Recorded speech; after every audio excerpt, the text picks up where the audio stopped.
ang pulong sa Ginoo nagasulti nga naay paglaom ug naay pag-asa, naay gugma, and it's being expressed in the power of the cross. Jesus Christ died for you and me. And mo na pinakataas nga pag-express sa gugma maigsoon that somebody like us sinners, kita maigsoon nga dili ngayon, somebody died for us to experience ang unsang kinabuhi, ang promise of life, and that is Jesus alone.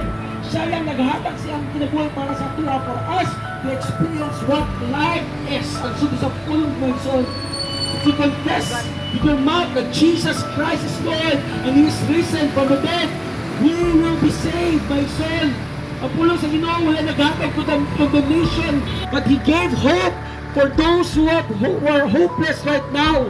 My son, you may feel your life is hopeless. So sama na mo, ako mismo, my son, I've experienced that kind of feeling nga murag walay purpose akong kinabuhi. Murag itaora ko rin sa kalibutan, walay purpose.